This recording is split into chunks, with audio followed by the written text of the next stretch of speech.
Alors on y va les amis. On continue Derech Eretz, le savoir-vivre. Inyan Derech Eretz, ou Anaga Yeshara, V'tzniut Yetera, ou Ma'alat Amidot, V'chol Achamudot. Donc il dit, ce sujet du savoir-vivre, c'est une conduite, qu'une personne doit avoir. C'est une droiture, une tsniout, une pudeur supplémentaire. Et une mala dans toutes les midotes, dans tous les traits de caractère. Alors quand je lis ça, j'ai l'impression de dire en fait c'est le Tunisien quoi. Donc, on rigole, même si c'est vrai, ça va, c'est bon. C'est vrai ou pas? Ouais. Donc, en fait le savoir-vivre, c'est pour ça qu'on a dit hier que le savoir-vivre c'est universel. Derech Eretz c'est universel. C'est pas quelque chose... Et d'ailleurs, si vous regardez un petit peu, des gens qui ne sont pas dans la Torah, mais qui ont des valeurs, qui ont un derech eretz, c'est des gens honnêtes, c'est des gens justes, c'est des gens avec des bonnes midotes, ça existe, il y en a. Tu verras que si maintenant un de leurs enfants, il fait teshuva, l'enfant, il est né avec ses midot, il est né dans cette ambiance-là, avec ses midot tovot, ses bons traits de caractère. Cet enfant qui fait teshuva, ça sera une bombe atomique dans la Torah. C'est une bombe atomique dans la Torah. Équilibré, c'est-à-dire un bébête, ça peut devenir un gadol be'Israël. Pourquoi? Parce qu'il y avait midot tovot. Donnez-moi un exemple de cela. Quelqu'un qui peut être ignorant, mais qui a des midot tovot, il a un grand, c'est-à-dire que s'il rentre dans la Torah, ça ne va pas être un type qui va être bon comme tout le monde. Il va se démarquer dans la Torah par rapport à tout le monde. Il va devenir un grand Israël. Un exemple.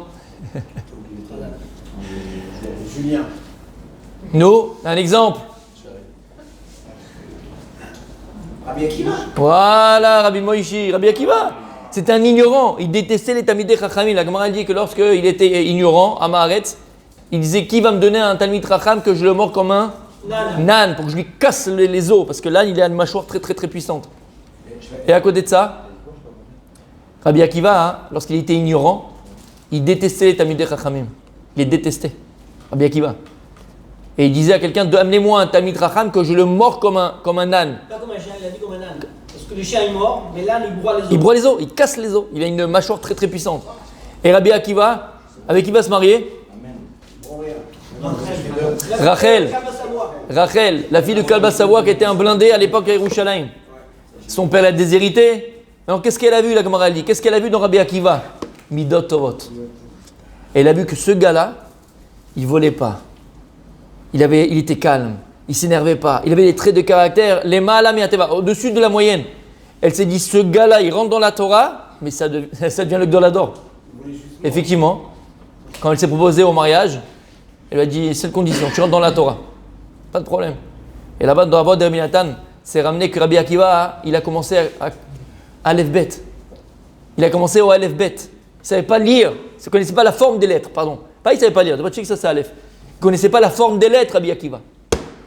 Il allait à l'école avec son fils. 3 ans. Il avait 40 ans. Il s'asseyait sur les bancs. Plus vieil élève. Rabbi Akiva. Toute la Torah chez Béalpé, c'est Rabbi Akiva. Non, c'était... Il y a des exceptions. Rash Lakish. Qu'est-ce qu'il avait, Rash Lakish? Ah. Au niveau Mila, c'était pas le... Alors, on va en parler aussi. Mais au contraire, voilà. Au contraire, c'est qu'en vérité, il ne le savait pas, mais une personne qui a des midotes dans le mal, c'est qu'il a au contraire ces midotes-là dans le tov. L'histoire de Moshe Rabbeinu, qui ramène aussi le Mam Loez, que tu aimes beaucoup. Lorsqu'il y a un roi qui habitait très loin, il a entendu qu'il y avait le sauveur d'Israël qui était, waouh, c'était le... Il a demandé à un de ses sujets, tu vas aller le voir, tu me fais une photo de lui, je veux voir à quoi il ressemble. C'est lui le plus grand du monde. Et alors il a envoyé son messager, il est parti là-bas comme à Cannes, tu sais, sur la croisette, ils te font les... Ouah. Et là, toi aussi, ils te font ça, je crois, non? Si, il a aussi. Bon, c'est des bons exemples. D'accord? Et il te fait le portrait. Il est parti faire le portrait de Moshe Rabbeinu. Ah oui. Il a fait le portrait de Moshe Rabbeinu. Il est... Tu connais ou pas? Ah d'accord. Et donc il est parti après, il a ramené au roi le visage. Quand le roi il a vu ça, il a dit vous prenez, vous le pendez là, vous le pendez tout de suite, vous le tuez devant moi. Il dit qu'est-ce que j'ai fait? Pourquoi tu me tues? Pourquoi qu'est-ce que j'ai fait? Il dit dis-moi, t'es parti nulle part, c'est lui celui qui a parlé à Dieu, c'est lui qui a parlé à Dieu, tu te fiches de moi. C'est un voleur, un violeur, un machin, un menteur. Il a vu le visage de Moshe Rabbeinu, il a cru que c'était un voleur. Il dit pourquoi le Midrash? Et comment il explique là-bas? C'est qu'en réalité Moshe Rabbeinu avait toutes les midotes pour être l'inverse. Mais au maximum, ça aurait été le plus grand menteur, le plus grand Hachem Ishmor, d'accord? Mais en vérité, une personne qui a un potentiel énorme dans le mal, c'est en vérité qu'il a un potentiel énorme dans le Tov. Puisque tout le but de ce qu'on est en train de dire, c'est que les midotes, en vérité, pourquoi on appelle ça midotes? C'est mesure. On a dit qu'il faut avoir de la colère. Et la Gemara dans Masechet Sota, elle dit même qu'il faut avoir de la Gahava. Alors elle dit qu'il faut 1/8, 2/8 de Gahava. C'est comme la Boucha, d'accord? Même la Gahava, mais c'est quoi cette Gahava qu'il faut 1/8, 1/8? C'est quoi cette Gahava? C'est que la Torah ne te demande pas d'être un paillasson. Tu n'as pas d'être un paillasson. Il faut avoir un amour propre. Alors il ne faut pas se prendre pour ce qu'on n'est pas, mais il y a un minimum d'amour propre qu'on doit avoir, que tu ne vas pas te laisser faire. Parce que sinon tu te laisses faire par tout le monde et à la fin on te bouffe.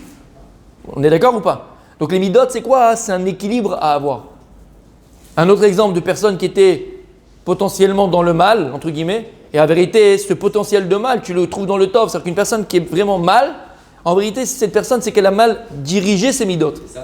Mais si elle se met, lui il est resté mal, mais je parle qu'en vérité, qu'après qu'il est venu dans le tov. Quand Moshe Rabbeinu, entre guillemets, il avait un potentiel de mal énorme, mais puisqu'il l'a mis dans le tov, c'est devenu le Rabbam chez l'Israël, le Rabbam chez l'Olam. Il n'y a pas eu qu'un prophète comme lui. Mais tu te rends compte, ce roi, il a dit, mais c'est un voleur, c'est un machin. Parce qu'il avait ce potentiel, entre guillemets. Mais savoir, lui, il va mettre ses midotes. Un autre exemple, on l'a vu tous ensemble. Il était comme ça. Qui? Milan, c'était quelqu'un qui était mauvais, mais qui avait un. Alors, Milan, on va expliquer. Il explique le Rav Dessert comment il arrive à ça. Mais un autre exemple dans la Torah qu'on a vu tous ensemble. Daïdou. Qui? Le roi Daïdou. David. Ouais, c'est un bon exemple que tu es exactement bien fait. Je ne pensais pas à David Amelech, mais David Amelech, pareil. Il avait les mêmes tendances que Esav. Les mêmes tendances que Esav. D'ailleurs, c'est le tikkun de Esav. C'est le 4e pied du trône céleste. Donc, c'est le tikkun de Esav. Il était roux, il aimait le sang, il aimait la guerre, il aimait toutes ces choses-là. Mais il l'a mis dans le Tov, dans la Torah. Un autre exemple. Et on avance. On l'a vu ensemble. C'est pas que je vous dis ça, c'est pour se rappeler comme ça. On l'a. Il y en a beaucoup qui étaient. Rachav. On a fait le Navi, on a fait Yoshua. Rachav Azona. Quand les explorateurs. On l'a fait ensemble. Oui, On l'a fait ensemble, c'est au début des Shiurim. Quand il a envoyé les explorateurs Yoshua Binoun pour aller explorer la terre d'Israël. Rachav Azona, c'est elle qui les a cachés. On dit qu'elle était Zona. Alors un des pshats qui était mamage de la prostituée. Et à la fin, qui va l'épouser? Yoshua Benoun. Et de elle va sortir 8 prophètes, dont le prophète Irmiyahu. Pas des petits. Et aussi, il y a des prophètes va sortir d'elle. Comment c'est possible? Ça y est, il est parti. On a perdu Rabbi Michael. Rabbi Michael, on t'a perdu? Attention. Cette femme, c'était une zona. Cette femme, c'était une zona. Et c'est devenu, une sadeket. Elle a donné naissance à 8. Pourquoi en vérité? Parce qu'en vérité, tu vois, c'est ça. Et c'est ça qu'elle voit, la chassidoute. La chassidoute, c'est exactement ça. La chassidoute, elle voit le potentiel. Elle ne voit pas l'état actuel, elle voit le potentiel. Et elle va t'aider à prendre ce potentiel-là et le mettre dans le top, dans le bien et dans la lumière. Ok. Donc il dit ici, le derech, la naga, c'est quoi? Le derech, c'est une conduite à avoir. C'est une conduite à avoir. Et c'est pour ça que je disais que tu verras, les gens qui ne sont pas dans la Torah, mais qui ont des midot tovot, une personne qui rentre dans la Torah, c'est pas qu'il devient moyen, ça devient une bombe atomique. Parce que les midot qu'il a, elles sont bonnes.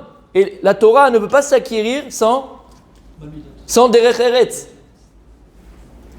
Et il continue, il dit Veliot, oev la briot, ve'aouv mi briot, isha shalom, ve'isha shalem. Cette personne qui a midot tovot derech eretz, c'est la vérité. Il est aimé des gens. Il est aimé des gens. Lui-même, il aime les autres et les gens l'aiment. C'est un signe, vous savez ça aussi. C'est un signe. Quelqu'un, pour savoir si quelqu'un il a derech eretz, regarde si les gens ils l'aiment, si les gens l'apprécient. Si les gens l'aiment et l'apprécient, c'est une personne qui a derech eretz. Parce qu'en général, tu ne supportes pas les blatas. Et du coup, il est aimé par Hachem. Et du coup, tu es aimé par Hachem, exactement. Parce qu'en général, on ne supporte pas les blatas. On est d'accord? On ne supporte pas les rkik et blid, parce qu'il y a deux. Il y a blid et rkik. Rkik et blid. Cet homme-là, il appelait Isha Shalom. Il ne cherche pas les embrouilles. Il veut au contraire. À chaque fois qu'il y a une embrouille, il veut toujours essayer d'arranger, essayer de réparer. Et regarde un petit peu aussi. Quand cette personne-là, elle va essayer d'arranger, essayer de faire le shalom à tout prix déroulé, pas tous, mais certaines personnes, ça va les déranger. Ça les dérange. De quoi ils se mêlent? Mais qu'est-ce qu'il veut? Mais pourquoi? Parce que dans leur vie, ils n'ont pas d'action, ils veulent l'action. C'est sympa des fois s'embrouiller. C'est sympa qu'il y ait un truc à la synagogue. Allez, une petite embrouille, je raconte à ma femme quand je rentre le soir. Pourquoi pas? Je rigole pas. Il y a des gens qui disent que c'est leur vie, c'est leur tahli, tu vois. Qu'est-ce que tu fais? T'as que ça à faire. Isha shalom, veisha shalem. Alors là, ce type-là, il est shalem, il est entier, il est complet. Marzik kiyum haolam. Vous entendez ce qu'il y a écrit? Marzik kiyum haolam bichlala ou prata bemile deshmaya ou bene de alma. Cette personne, elle, grâce à elle, le monde existe. Rabbi Rouven, grâce à cette personne-là, le monde, il existe. Mais tu comprends pourquoi? Parce qu'il cherche qu'il y ait la paix, que chacun soit à sa place, que chacun soit content, que chacun il puisse se réaliser comme il est. Il est Mekayem et Haolam. Il fait que le monde, il existe. Venaouga derech eret bishloshad drachim. Écoutez bien. Et donc, il y a 3 chemins à ce derech eret. Premier, derech shlemut anagat adam be'atzmo. Là, c'est l'homme avec lui-même. La personne qui doit se travailler et arriver à cette entité, cette complémentarité en lui. Être quelqu'un d'entier et complet dans sa vie. Ça, c'est le premier. Derech shlemut v'anagat adam bebeto. Il va en parler le Rav. Très, très important. Le savoir-vivre de l'homme chez lui à la maison. Parce que très souvent, ici par exemple à la synagogue, tu es très, très, très serviable, très sympa. Tu débarrasses le petit déjeuner le matin, tu passes le balai. Mais quand tu viens à la maison, elle te demande, gentil, vraiment gentil, une fois elle t'a demandé, tu veux descendre des poubelles? Une fois. Bon, après chacun fait ce qu'il veut, il y en a qui ne veut pas tenir de poubelle. L'homme, je te donne un exemple, d'accord? Une fois. Waouh, comment elle t'a froissé dans ton amour propre. Moi, je vais descendre des poubelles. C'est-à-dire que tu peux être très sympa à l'extérieur, tu peux être très serviable à l'extérieur, tu peux avoir un grand derech eretz vis-à-vis des autres, et chez toi à la maison, tu es un tyran. Dis le bon. Et pourquoi il dit toujours ce que je pense tout bas? Il dit toujours ce que je pense tout bas. Il n'a pas de filtre, il n'a pas de filtre. C'est à peu près ça, Rabbi Cédric. Exactement ça. Donc tu vois, pourquoi il dit ça le Rav? Parce que tu lui dis quelqu'un qui a derech eretz, quelqu'un qui a le savoir-vivre, bon, il a savoir avec tout le monde. Zelon achon. Tu peux avoir des derech eretz dans certaines situations et dans d'autres, on n'a pas du tout. Par exemple, tu peux avoir des derech eretz tout le temps, c'est-à-dire tu es là, tranquille, tu souris, tu machin, et sur un terrain de foot, tu es un animal. Qu'est-ce que tu fais? Encore lui, tu Quel rapport? es heureux ce matin. Quel rapport? Non, je parle. Terrain de foot, j'aurais pu dire un terrain de basket parce qu'on joue au foot. Pas du tout. Mais vous comprenez? Ou le type il joue aux cartes ou je sais pas, il joue machin et là il est changé le gars. Qu'est-ce qui t'arrive? C'est pas la même personne. On dirait pas la même personne. Pourquoi? Il joue à la belote, il devient malade, il insulte machin, je t'avais dit le bleu, je t'avais dit le machin, je t'avais dit l'atout machin. Oh! J'en connais des gars comme ça, gentil l'erlou. À la belote, je connais à la belote. Il devient fou à la belote, il devient fou. Il s'insulte, il machin et trucs. Qu'est-ce qui t'arrive? Alors c'est pareil, terrain de foot, où tu veux. Chacun, mais c'est chacun avec ce qu'il est. Le derech eretz, comment?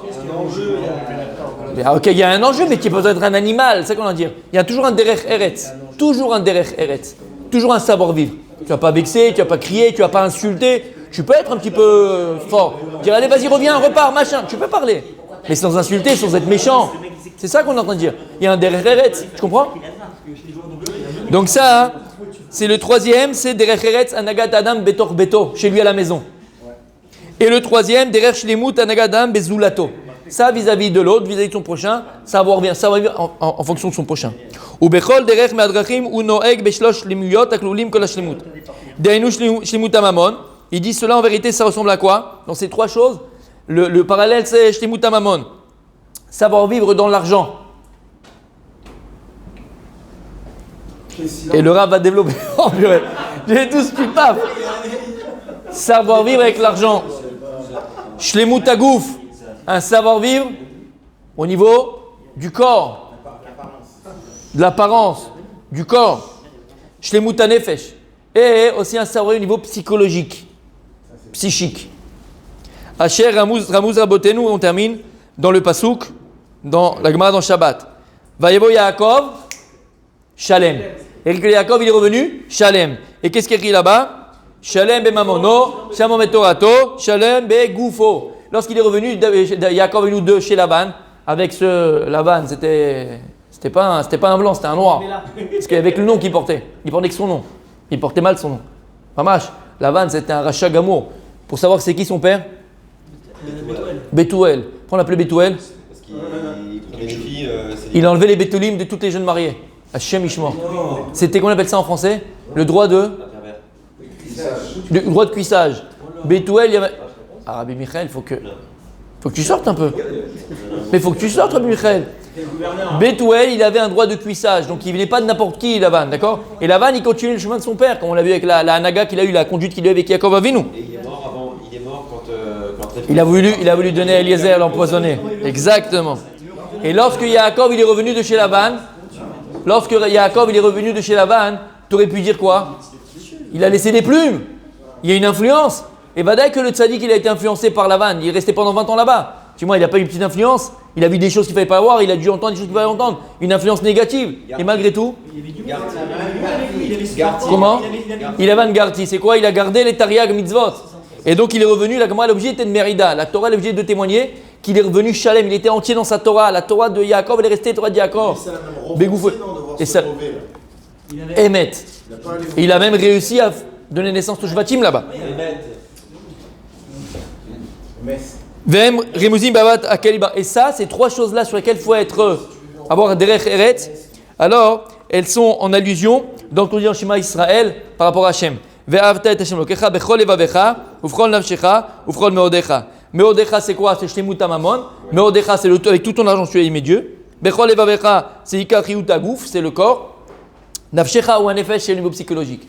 Donc il va développer demain le Rav ces trois notions-là qui sont donc une shlemut, une anaga, une conduite de derech eretz dans ces trois choses-là. Un homme avec son corps, un homme avec son argent, un homme avec son psychisme. Pareil, un homme par rapport derech eretz par rapport à lui-même, par rapport à sa maison et par rapport à son prochain. Demain on continue si Dieu.